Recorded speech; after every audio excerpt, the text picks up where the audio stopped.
You ready? Yeah, you are. Yeah, I'm ready. All right, finally getting close to getting TC prep. Had another developmental practice today. Excited to see the young guys come along, and tomorrow will be a good day for us to really concentrate on TCU. We'll be off the road, and on Tuesday we'll start our TCU prep intensively. So, with that, any questions? Kind of with looking at the Devo periods, was there anyone who really stood out to you? I don't know. There's quite a few guys on defense that started to flash. Nick Alfton, I think he's really made some good progress as the season's gone on. Guys like Deion White, when they're out there, they're starting to feel more comfortable, which you expect guys that have been getting some reps. I'm trying to think up front. I'll think of it in a second, but no, I mean every day somebody new flashes, and it's exciting to see the development of guys. When it comes to kind of development up front, and when you have a guy like Luke Beckett playing as many reps as he does, how is it to just kind of have that one guy in there and you can rotate guys around him? Well, he's really been a dependable guy for us, probably our most dependable, interior lineman. He's been very, very durable, which is hard to do when you're in that position. And the fact that he can play nose, he can play either of the ends, really makes him a valuable, guy in our front. We're excited about having him at least 1 year and possibly 2 years. So we're excited. We're gonna have a bunch of those young guys coming back for the next couple of years. Now we've got to continue to develop those young guys, and guys like Gabe Cherry starting to show up a little bit. Hopefully they'll be ready to challenge come next fall.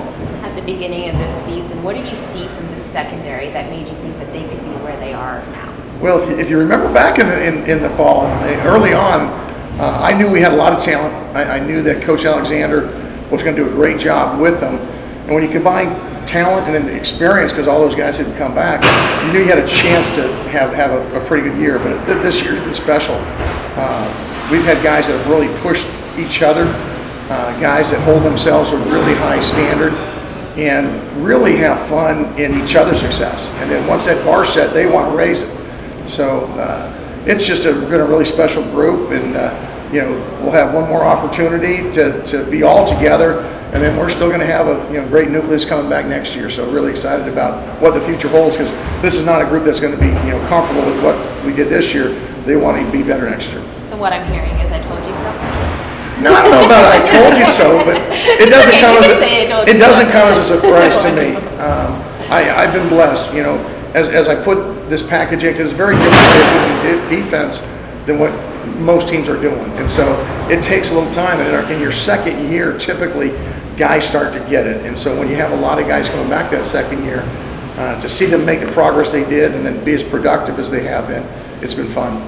I know these past couple weeks with recruiting and being here in practice hasn't been different, but what is that kind of like from a coaching standpoint?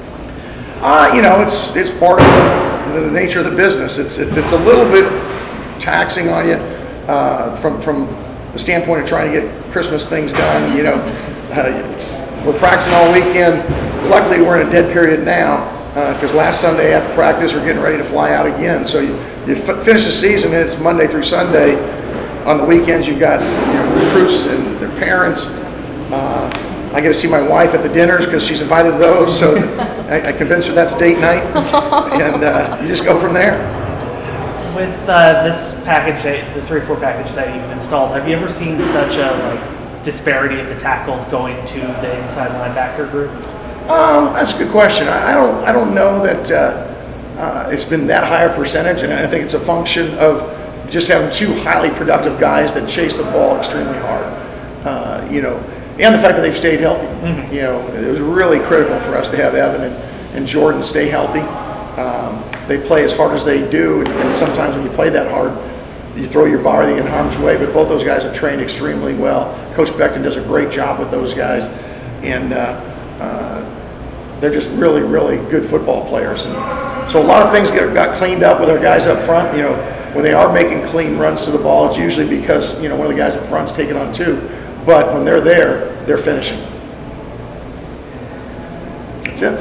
Thanks so much. All right, no worries.